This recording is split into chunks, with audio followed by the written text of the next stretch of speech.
नमस्कार दोस्तों, मैं अनुभूति दीक्षित, सोशल मीडिया प्रभारी प्रयाग संगीत समिति, और इस समय मैं हूँ काशी में, जहाँ पे मेरे साथ बैठी हैं डॉक्टर रागिनी सरना, जो कि शिल्पायन द म्यूजिक हब की सेक्रेटरी है, जो कि प्रयाग संगीत समिति से एप्लीकेटेड है। तो आज हम मैम की जर्नी के बारे में जानेंगे और कहीं ना कहीं जानेंगे कि छोटी सी रागिनी की शुरुआत रागों की दुनिया में कैसे हुई।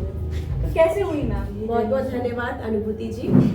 और मुझे बहुत अच्छा लग रहा है कि प्रयाग संगीत समिति एक ऐसा प्लेटफॉर्म है जिससे मुझे लगता है कि संगीत के जितने भी विद्यार्थी हैं वो कहीं ना कहीं जुड़े हुए ज़रूर से हैं। तो ऐसे देखा जाए तो मेरी शिक्षा दीक्षा जो है बचपन से ही, जो कि मेरे पिताजी को बहुत संगीत में इंटरेस्ट था, श्री रमेश कुमार सरना जी को, और उन्होंने ही मुझे अपने गुरुजी पंडित देवाशीष डे जी के पास वो लेके गए मुझे सिखाने के लिए। तो बचपन से ही मैं संगीत सुनती थी, कार्यक्रमों में जाती थी, बड़े बड़े कलाकारों को देखती थी, तो मुझे भी कुछ इसमें कुछ करने की इच्छा जागृत हुई। और फिर गुरुजी के पास जब मैं गई तो उस समय तक ऑलरेडी मैं प्रयाग संगीत समिति से मैंने फोर्थ ईयर मैंने किया हुआ था, जब मैं पिताजी के पास थोड़ा सीखती थी उसी समय से। फिर गुरुजी ने मुझे प्रेरित किया और मुझे शास्त्रीय संगीत की रागों की गहराइयों में मुझे और डूबना उतरना सिखाया।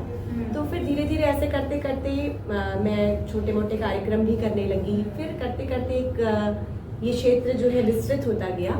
और साथ ही साथ जैसा कि आप चूंकि प्रयाग संगीत समिति के मैं पेज पे जुड़ी हूँ, तो प्रयाग संगीत समिति मुझे लगता है कि मतलब एक बहुत ही अच्छा काम इसका चल रहा है, क्योंकि देश में इस तरह का कोई भी इंस्टीट्यूट नहीं है, क्योंकि इतने सारे विद्यार्थी जो हैं वो समिति से जुड़ के एग्जाम देते हैं। और ये एग्जाम मुझे लगता है कि बहुत आवश्यक चीज़ है, क्योंकि जब तक आप अपने को परखते नहीं हैं तब तक आप कुछ भी सीख रहे हैं, कोई भी सब्जेक्ट सीख रहे हैं, लेकिन उसमें एक एग्जाम जब आ जाता है कि एग्जाम देना है, तो विद्यार्थी उस दिशा में और अच्छा कुछ करने की कोशिश करते हैं।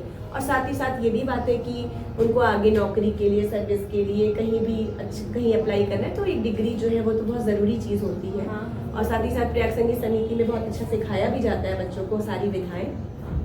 तो ऐसे ही मैंने फिर अपना 7th ईयर जिसको प्रवीण कहते हैं वो भी कंप्लीट किया, बहुत अच्छे नंबरों से किया। और मुझे याद है कि जब मैं प्रवीण कर रही थी तो उस समय मेरे ख्याल से प्रवीण का जो सिलेबस है वो इस समय का सबसे अच्छा सिलेबस है, क्योंकि 30 राग 7th ईयर में और 30 राग 8th ईयर में हम लोग जो सीखते हैं, और किसी भी सिलेबस में इतना विस्तृत रूप से सिलेबस है नहीं। तो गुरुजी ने मुझे बोला था कि नहीं, तुम्हें सारे राग मतलब मैक्सिमम टू मैक्सिमम राग तैयार करने हैं। तो इस बहाने मुझे एक जो बोल सकते हैं कि बहुत अल्प प्रचलित या अप्रचलित राग भी थे, वो मुझे जानने का, सीखने का मौका मिला। हो सकता है उस समय मैंने बहुत डिटेल में ना सीखा हो, लेकिन बाद में मुझे लगा कि नहीं, मैं ये सब राग भी बहुत डिटेल में सीखूं। और अब तो खैर हमारे बहुत सारे विद्यार्थी हैं। शिल्पायन द म्यूजिक हब हमारा इंस्टीट्यूट है, और जिसमें अभी इस समय तकरीबन 200 से 250 विद्यार्थी ऑनलाइन। मैं डिटेल जानना चाहूंगी कि अभी तो आपने अपने स्टूडेंट लाइफ की बात की, जी, और वो स्टूडेंट अब लोगों को ट्रेन करता है, टीचर बन गया। जी बिल्कुल। तो वो ट्रांजिशन कैसे था एंड शिल्पायन की शुरुआत कैसे हुई? शिल्पायन जो है हमारे गुरुजी पंडित देवाशीष डे जी, उनके द्वारा निर्मित ये एक्चुअली गुरुजी जब शिक्षा देते थे वो 1 to 1 जैसे बोलते हैं कि गुरु शिष्य परंपरा से। लेकिन ये हम देखें कि गुरु शिष्य परंपरा से हम बहुत लिमिटेड बच्चों को ही सिखा सकते हैं, क्योंकि कितना एक दिन में 5, 6, 7, 8 उससे ज़्यादा तो बच्चों को नहीं सिखा सकते हैं गुरु। तो गुरुजी की ये इच्छा थी कि विश्वविद्यालयी जो शिक्षा दीक्षा है और गुरु शिष्य परंपरा, उसको एक ब्लेंड किया जाए। और ब्लेंड करके तो हम इसी तरह से शिल्पायन की स्थापना हुई, और 2005 में स्थापना हुई। तो इसमें अभी जो है इस समय वर्तमान में 3 साल से लेके 70-80 साल तक के विद्यार्थी संगीत की शिक्षा प्राप्त कर रहे हैं। उसमें कोई एज लिमिट नहीं है। क्या बात है ना? तो ये एक बहुत बड़ी बात है, क्योंकि हमारा उद्देश्य ये है कि समाज के हर वर्ग को और हर एज ग्रुप के लोगों को संगीत से जोड़ना। क्योंकि मुझे लगता है कि कोई अगर संगीत सीख लिया, भले वो कलाकार ना बने, कोई बात नहीं है, क्योंकि सारे अगर 500-600 लोग संगीत सीख रहे तो सब कलाकार तो नहीं बनेंगे, लेकिन वो एक अच्छे इंसान तो जरूर बनेंगे। बहुत बड़ी बात। क्योंकि जो भी संगीत सीखता है वो कभी किसी को गलत किसी के साथ नहीं कर सकता है ना? तो मन से और मन की शांति, इस समय बहुत ज़्यादा लोगों के जीवन में बहुत उथल पुथल है, मन की शांति नहीं है, तो संगीत सीखने से कम हम उतनी देर एक सुकून के पल बिताते हैं। और कुछ सीखते रहने से ये भी है कि आप बूढ़े नहीं होते हैं, आपका दिमाग जो है वो बूढ़ा नहीं होता है, क्योंकि आपके दिमाग, अगर इंसान कैसे बूढ़ा होता है, एज तो एक तो नंबर्स है, लेकिन अगर आप कुछ सीखना छोड़ देते हैं, नई चीज आप सीखते नहीं है जीवन में, तो फिर आपका धीरे धीरे वो चीज हो जाती है कि आप कमजोर होते जाते हैं। हाँ। तो संगीत ऐसी है कि आप खेल खेल में बहुत इंटरेस्टिंग ढंग से आप कुछ ना कुछ सीख लेते हैं उसमें अच्छी चीजें। तो ऐसे ही करके हमारा ये शिल्पायन म्यूजिक हब की स्थापना हुई, और उसी बीच मैंने अपना पीएचडी जो है बीएचयू से कंप्लीट किया। मेरा पूरा बंकी ठुमरी गायकी मेरा विषय था। अच्छा। हाँ, और मुझे जेआरएफ और एसआरएफ जो सीनियर फेलोशिप है वो भी प्राप्त हुई। तो पढ़ने में भी मैं अच्छी रही थी, तो इस तरह से स्कॉलरशिप्स बहुत सारी मैं मुझे जानना मिली। चाहूंगी, जैसे बच्चे जब भी म्यूजिक फील्ड में करियर की स्टार्टिंग की बात जी, करते हैं, जी। तो कहीं ना कहीं पेरेंट्स को भी, बच्चों को भी डर रहता है कि जी। करियर क्या होगा, कैसे ट्रांजिशन होगा, तो लोग कई बार छोड़ देते हैं। तो आप गाइड करिए कहीं ना कहीं यंग जनरेशन को जो इसमें करियर बनाना चाहते हैं। बिल्कुल, मुझे लगता है कि देखिए, जॉब की दिक्कतें आजकल हर फील्ड में है, ठीक है, लेकिन फिर भी मुझे ये लगता है कि जो संगीत के जो विद्यार्थी हैं वो कभी भूखे नहीं मर सकते हैं, क्योंकि स्कूल में, कॉलेजेस में आजकल हर जगह संगीत एज अ सब्जेक्ट आ गया है। तो अगर आप अच्छा गाते बजाते हैं, लेकिन आपके एजुकेशन मैंने जो डिग्रीज हैं वो भी प्रॉपर होनी चाहिए। नहीं कि बस आजकल वैसा नहीं है कि थोड़ा बहुत पढ़े लिख लिए तो संगीतकार बन गए, ऐसा नहीं है। अभी आपको प्रॉपर पढ़ाई लिखाई भी उस तरह से करनी चाहिए। तो हम अपने विद्यार्थियों को यही बोलते हैं कि आप पढ़ाई भी उतने ही दिमाग से, मन से करिए, और संगीत पे भी, क्योंकि थोड़ा प्रेशर इस समय है कि आपको दोनों चीज को बैलेंस करना पड़ेगा।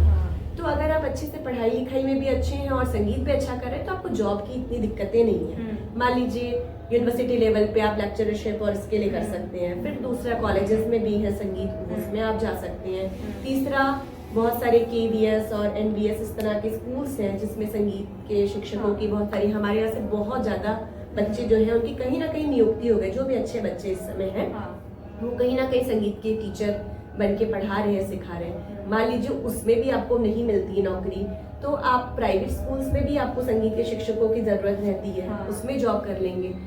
मान लीजिए वो भी नहीं मिलता है, तो कम से कम संगीत वाले बच्चे कहीं जाके कुछ गा बजा के थोड़ा बहुत तो कमा ही लेंगे। तो इसलिए संगीत वाले तो कभी उनको बहुत जॉब की मुझे नहीं लगता दिक्कत होगी, लेकिन हाँ, उसको साधना का चूंकि ये विषय है, तो साधना तो आपको करनी ही पड़ेगी, समय तो उसमें देना ही पड़ेगा। ये नहीं कि बस मोबाइल लेके बैठे और सोचे कि मेरा गाना, क्योंकि रियाज जो है वो आपकी जगह कोई और नहीं कर सकता है, वो आपको खुद को समय देके करना पड़ेगा। तो मुझे लगता है कि अगर आप युवा पीढ़ी के लिए मेरा यही संदेश है कि आप जम के रियाज करिए, जम के पढ़ाई करिए, अच्छे अच्छे लोगों को सुनिए, गुरुजनों को सुनिए, क्योंकि इस समय बहुत सुनने के साधन भी उपलब्ध है, यूट्यूब है, फेसबुक है, और आप जिस भी गुरु से ट्रेनिंग ले रहे हैं, शिक्षा ले रहे हैं, उसको पूरे मन से लीजिए। ये नहीं कि आधा अधूरा विश्वास करके नहीं। जब आप जिस समय सीख रहे हैं वो विश्वास करके उसको गुरु भक्ति के साथ सीखिए, फिर आप अपने क्षेत्र में जरूर उन्नति करेंगे। क्योंकि और मैं अपने बारे में भी थोड़ा सा और भी बता देती हूँ कि मैंने बहुत सारी यूनिवर्सिटीज में ऐसा जॉब किया। मैं इलाहाबाद यूनिवर्सिटी में भी थी, बट वहाँ पे मैं एज अ गेस्ट लेक्चरर थी। हाँ, पर परमानेंट जॉब मेरी जोधपुर यूनिवर्सिटी में जयनारायण व्यास यूनिवर्सिटी में थी। तो मैंने एक सेशन किया वहाँ पे, बट फिर मुझे लगा कि मुझे बनारस में जाके ही कुछ करना है, शिल्पायन में आके ही कुछ करना है। तो इस वजह से मैंने वो अपनी परमानेंट जॉब छोड़ दी, और इसका मुझे कोई दुख भी नहीं। अभी मुझे कई लोग बोलते हैं, अरे परमानेंट जॉब, जिस जॉब के लिए लोग इतना प्रयास करते वो तुमने छोड़ दी। मैंने बोला कि मुझे जो काम करना था वो मैं कर रही हूँ, और मैं बहुत खुशी से। तो आपने अपने दिल की सुनी? मैंने अपने दिल की सुनी। तो डू यू थिंक जो दिल की सुनते हैं दे सक्सीड ना? बिल्कुल, दिल की सुनने के साथ, लेकिन फिर आपको उस दिशा में मेहनत भी करनी पड़ेगी। ये नहीं कि बस दिल की सुन लिया हमने और फिर मेहनत तो कोई और नहीं करेगा। थोड़ा दिल की सुन के आपको थोड़ा ज्यादा मेहनत करनी पड़ेगी, है ना? ओके। तो ma'am, what are the top 5 tips which you will want to give to the students? सबसे पहला तो यही है, क्योंकि संगीत के विद्यार्थी हैं, तो आप रियाज आपको करना है, डेली करना है। ये नहीं कि आज किए कल नहीं किए, कंसिस्टेंसी होनी चाहिए आपको। दूसरा, रियाज के साथ साथ पढ़ाई लिखाई भी बहुत जरूरी है, तो पढ़ाई लिखाई भी आपको करनी है।